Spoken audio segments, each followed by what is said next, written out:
उत्तर प्रदेश मैनपुरी की रहने वाली 19 वर्षीय कीर्ति कुमारी, जो अपने परिवार वालों के आंखों में धूल झोंक करके लगातार अपने आशिक से मुलाकात कर रही थी। कीर्ति को पूरा यकीन था कि शायद इस बात की जानकारी उसके परिवार वालों को नहीं मालूम चलेगा, पर जिस दिन इस बात की जानकारी कीर्ति के परिवार वालों को मालूम चलता है तो कीर्ति के परिवार वाले भी आनन फानन में कीर्ति की शादी किसी दूसरे लड़के से कर देते हैं। उसके बाद से कीर्ति के परिवार वालों को भी लगता है कि सारा मामला शांत हो चुका है, पर शायद ये उनकी गलतफहमी थी, क्योंकि कीर्ति जब शादी कर अपने ससुराल में जाती है तो ससुराल में भी पहुंचने के बाद अक्सर अपने प्रेमी को ससुराल में भी बुलाने लगती है। पर शायद कीर्ति को भी अंदाज़ा नहीं था कि इसका अंजाम क्या होने वाला है, और आखिरकार एक दिन कीर्ति की हत्या कर दी जाती है। और हत्या भी इतने शातिर तरीके से की जाती है कि पुलिस को भी अपराधी तक पहुंचने में लगभग 1 साल का समय लग जाता है। और आखिरकार पुलिस जब 1 साल के बाद अपराधी को पकड़कर सामने लेकर आती है, लोग जब उसे देखते हैं तो वाकई में देखने के बाद एकदम से हैरान रह जाते हैं। वाकई में दोस्तों, आज की जो कहानी है ये आपको भी हैरान कर देने वाली है। नमस्कार, आदाब, मैं हसमुद्दीन और आप देख रहे हैं सफ़र क्राइम तक। दोस्तों, आज की जो सच्ची घटना मैं आपको सुनाने वाला हूं, दरअसल ये घटना है उत्तर प्रदेश के मैनपुरी ज़िले की। मैनपुरी का एक गांव आता है बहलोई, और इसी बहलोई गांव का रहने वाला है जीतपाल सिंह, जो एक किसान है। दरअसल जीतपाल सिंह के परिवार में उसकी पत्नी भाग्यश्री के अलावा टोटल 4 बच्चे हैं, जिसमें 2 बेटा और 2 बेटियां। दूसरे नंबर की है कीर्ति कुमारी, जिसकी उम्र है लगभग 19 साल के आसपास।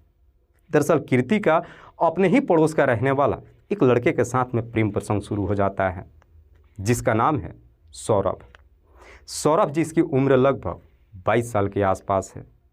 हालांकि कीर्ति का जब सौरभ के साथ में प्रेम प्रसंग शुरू होता है, दोनों एक दूसरे से बातचीत तो करते ही हैं, जब भी मौका मिलता है एक दूसरे से मुलाकात कर लेते हैं।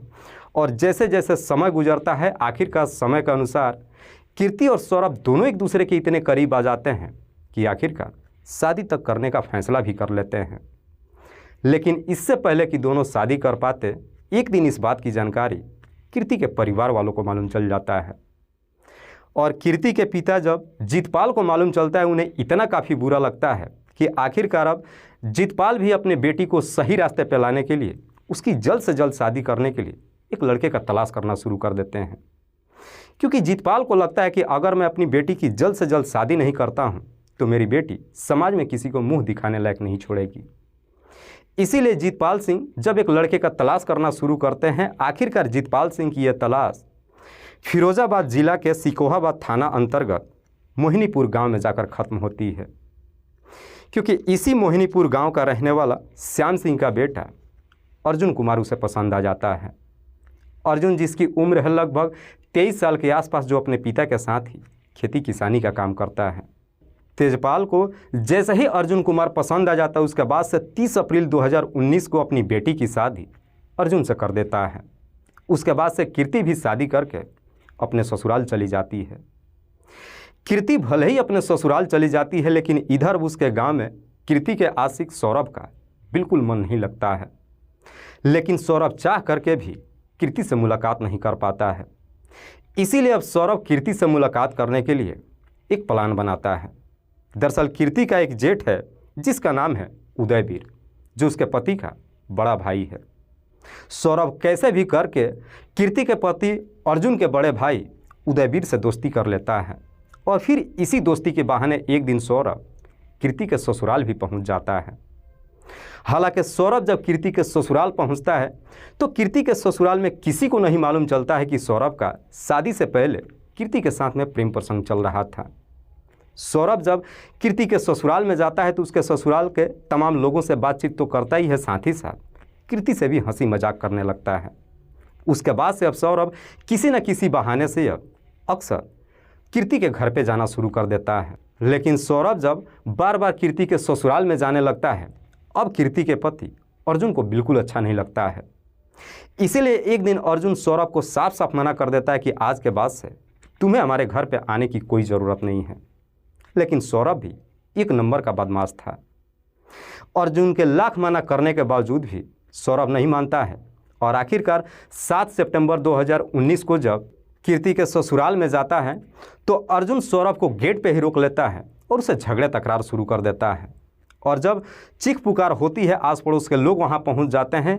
अर्जुन जब सारी बातें अपने पड़ोसियों को बताता है, उसके बाद से गांव के कुछ लोग मिलकर के सौरभ की बुरी तरीके से पिटाई कर देते हैं। सौरभ जब अपने घर चला आता है, उसके बाद से अर्जुन भी इस बात की शिकायत कीर्ति के माता पिता से कर देता है। और आखिरकार 2 दिनों के बाद 9 सितंबर 2019 को कीर्ति के माता पिता भी कीर्ति को समझाने के लिए उसके ससुराल में जाते हैं। शाम के वक्त जब कीर्ति के ससुराल में पहुंचते हैं, उसे तरह तरह की बातें कह करके समझाते हैं। और जब काफ़ी रात हो जाती है, रात्रि के वक्त कीर्ति के ससुराल में ही ठहर जाते हैं। लेकिन जब सुबह होती है, कीर्ति अचानक कहीं गायब हो जाती है। कीर्ति जब घर में दिखाई नहीं देती है, अर्जुन जब जाकर के घर की तलाशी लेता है तो मालूम चलता है कि कीर्ति के कपड़े भी गायब है और साथ ही साथ उसके जेवर भी नहीं है। तब जाकर के अर्जुन को लगता है कि हो सकता है कि उसकी पत्नी कहीं सौरभ के साथ भाग तो नहीं गई है। इसीलिए अब अर्जुन सच्चाई पता लगाने के लिए जब सौरभ के घर पे जाता है तो मालूम चलता है कि सौरभ भी अपने घर पे मौजूद नहीं है। इसलिए अब अर्जुन को पूरा यकीन हो जाता है कि सौरभ ही उसकी पत्नी को लेकर कहीं भाग गया है। जैसे इस तरह के ख्याल आती है, उसके बाद से अगले दिन ही 10 सितंबर 2019 को अर्जुन इसी सिकोहाबाद थाने में जाता है और फिर सौरभ के नाम पर अपनी पत्नी को भगा ले जाने का मुकदमा दर्ज करा देता है। यहाँ पे पुलिस मुकदमा दर्ज तो कर लेती है, लेकिन पुलिस यहाँ पे एक छोटी सी गलती कर देती है। दरअसल पुलिस इस केस को ज़्यादा सीरियस तरीके से नहीं लेती है और आखिरकार इसे ठंडे बस्ते में डाल देती है। धीरे धीरे जब समय गुजरता है, लगभग 10 दिन का समय तो गुजर जाता है, लेकिन उसके बाद से ना तो कीर्ति और ना ही सौरभ, इन दोनों का कुछ पता नहीं चलता है। और जैसे ही 10 दिन का समय गुजरता है, आखिरकार इधर 20 सितंबर 2019 को फिरोजाबाद के ही सिरसागंज थाना क्षेत्र के अंतर्गत एक गांव आता है भदेसरा। इसी भदेसरा के चौकीदार रमेश चंद सिरसागंज थाने में जाता है और पुलिस वालों से कहता है कि साहब, भदेसरा गांव के बाहर बाजरे के खेत में एक लड़की की डेड बॉडी पड़ी है, लेकिन वो डेड बॉडी काफ़ी हद तक जल चुकी है। दरअसल शरीर का जो वो हिस्सा है, कुत्ते उसे नोच करके खा रहे हैं। सिरसागंज थाने की पुलिस को जैसे इस तरह की जानकारी मिलती है, पुलिस फ़ौरन अपने टीम के साथ जब घटनास्थल पर जाती है, वहाँ पे एक महिला की डेड बॉडी बरामद तो होती है, लेकिन उसका चेहरा साफ नहीं दिखाई दे रहा था। हालांकि पुलिस जब घटनास्थल की मुआयना करती है तो वहाँ पे पुलिस को एक ताबीज़ के साथ साथ 1 रुपये का सिक्का जो छेद किया हुआ मिलता है। पुलिस डेड बॉडी को अपने कब्जे में लेने के बाद पोस्टमार्टम के लिए तो भेज देती है, साथ ही साथ जो वहाँ पे सबूत के तौर पे मिलता है उसे अपने कब्जे में ले लेती है। और पुलिस के सामने सबसे बड़ा सवाल ये था कि आखिरकार मरने वाली वो लड़की कौन थी।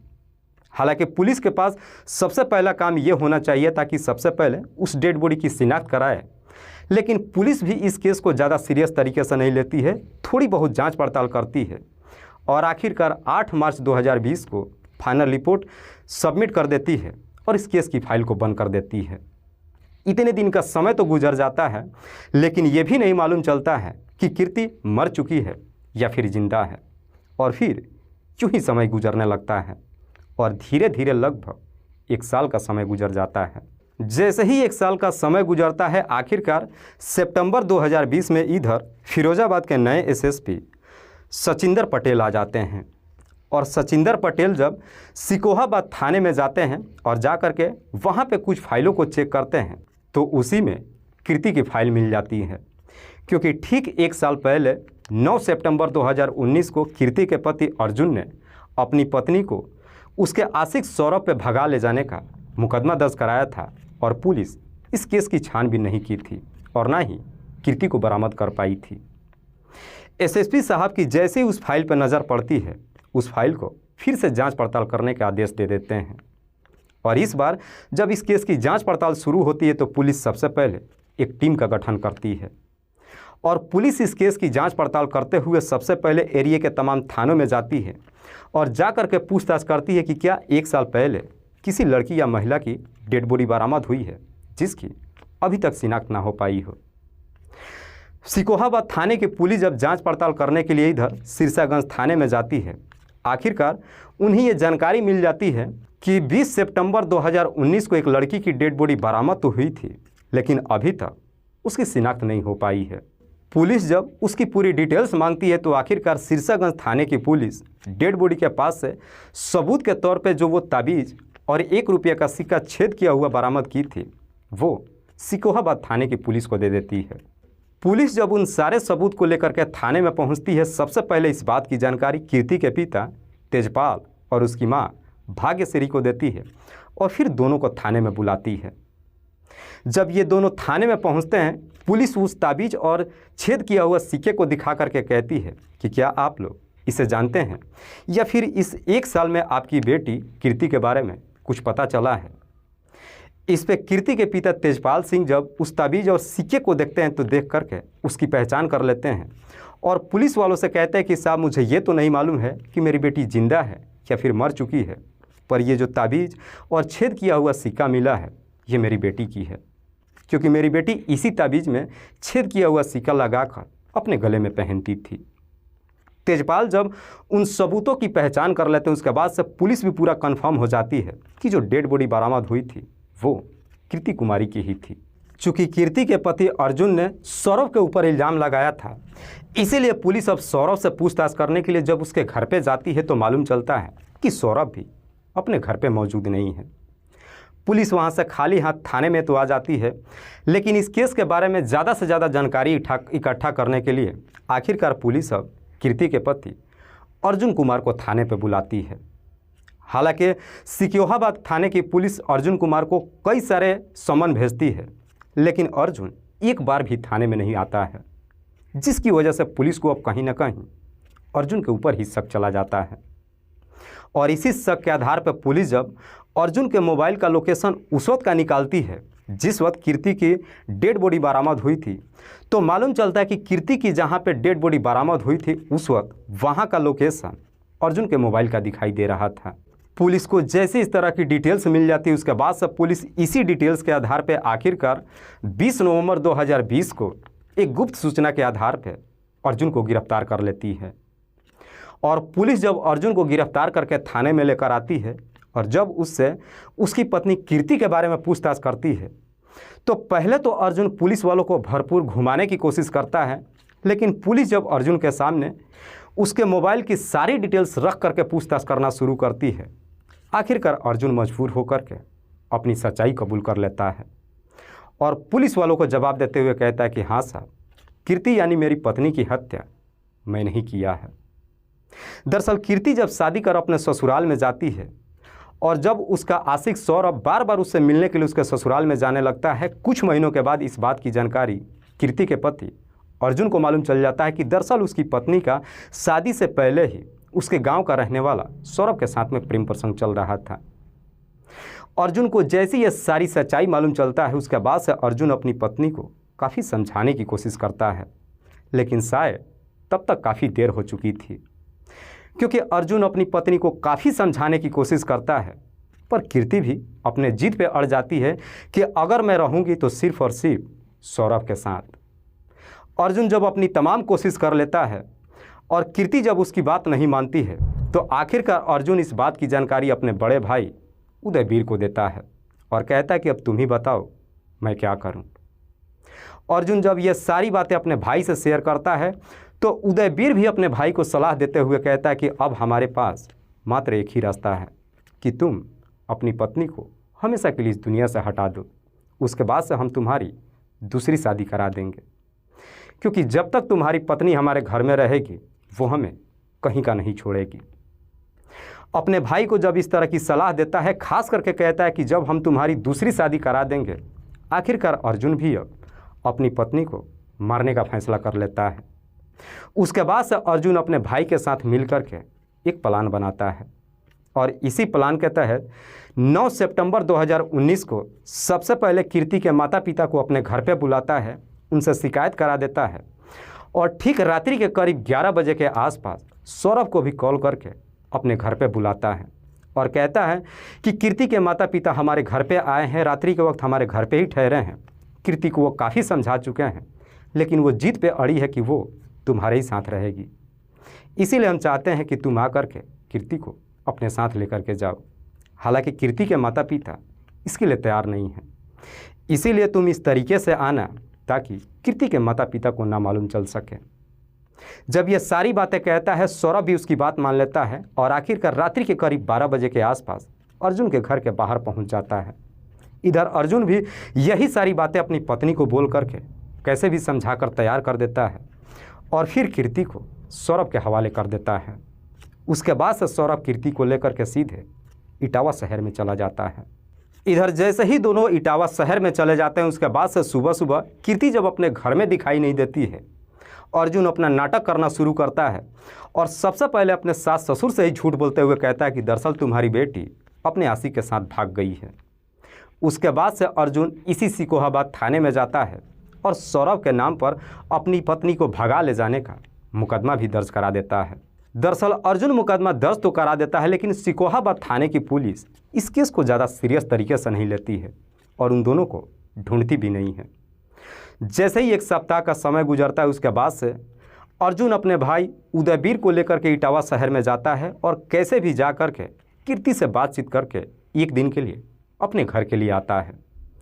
सौरभ को समझाते हुए कहता है कि बस कुछ काम है, थाने में जाकर कुछ फॉर्मेलिटीज़ पूरी करनी है, उसके बाद से तुम आकर कीर्ति को लेकर के चले जाना। देर रात्रि को जब अर्जुन अपने भाई के साथ पत्नी को बाइक पर बिठा करके अपने घर के लिए रवाना होता है, तो गांव से बाहर ही बाइक को रोक देते हैं और फिर कीर्ति की गला कस करके हत्या कर देते हैं। कीर्ति की जब मौत हो जाती है, उसके बाद से कीर्ति की डेड बॉडी को बाइक पे बीच में इस तरीके से बिठा देते हैं कि अगर कोई देखे भी तो उनको लगेगा कि शायद कोई मरीज बैठा है, और वहाँ से इसे लेकर के करीब 6 किलोमीटर दूर सिरसागंज थाने के अंतर्गत एक खाली खेत में जाते हैं और बाजरे के खेत में उसकी डेड बॉडी को रख करके उस पर पेट्रोल छिड़क कर आग के हवाले कर देते हैं। उसके बाद से दोनों वापस अपने घर चले आते हैं। हालांकि 10 सितंबर 2019 को सिरसागंज थाने की पुलिस को भी कीर्ति की डेड बॉडी बरामद तो होती है, लेकिन सिरसागंज थाने की पुलिस भी इस केस को कुछ ज़्यादा सीरियस तरीके से नहीं लेती है, जिसकी वजह से अब अर्जुन को भी लगता है कि सारा मामला शांत हो चुका है और अर्जुन अपने भाई के साथ बाहर नौकरी करने के लिए चला जाता है। वाकई में अर्जुन जब ये पूरी कहानी पुलिस को बताता है, उसके बाद से पुलिस अर्जुन के तहरीर पर उसके भाई उदयवीर को भी गिरफ्तार करती है। लेकिन पुलिस जब उदयवीर को थाने में लेकर आती है और उदयवीर से जब पूछताछ करती है, तो उदयवीर कहता है कि हाँ साहब, कीर्ति की हत्या तो हमने किया है, लेकिन इन सब में उसका प्रेमी सौरभ भी शामिल था। लेकिन सवाल ये था कि अगर सौरभ उसमें शामिल था तो फिर सौरभ है कहाँ। हालांकि पुलिस सौरभ को काफ़ी ढूंढने की कोशिश तो करती है, लेकिन सौरभ का कहीं कुछ पता नहीं चलता है। दरअसल पुलिस का कहना होता है कि अगर सौरभ इसमें शामिल होता तो या तो वो कहीं भाग गया होता, या फिर अगर शामिल नहीं होता तो ज़रूर कीर्ति को ढूंढते हुए अर्जुन के घर पे गया होता, और अगर उसे कीर्ति नहीं मिली होती तो पुलिस की मदद ज़रूर लिया होता। पुलिस अंदाज़ा लगाती है कि शायद सौरभ ही अब इस दुनिया में नहीं है, या तो वो खुद ही अपनी जीवन लीला समाप्त कर लिया होगा, या फिर इन दोनों ने ही मिल करके सौरभ की भी हत्या कर दिया होगा। हालांकि पुलिस इन दोनों से सौरभ के बारे में काफ़ी पूछताछ करती है, लेकिन ये दोनों पुलिस को एक ही जवाब देते हैं कि साहब, हमने सौरभ को नहीं मारा है। इस बात की जानकारी जब कीर्ति के पिता तेजपाल को मालूम चलता है, तेजपाल जब थाने में पहुंचता है तो पुलिस वालों से कहता है कि साहब, उस वक्त मेरी बेटी प्रेग्नेंट थी। कैसे निर्दयी लोग हैं कि इन लोगों ने हमारी गर्भवती बेटी को भी जान से मार दिया।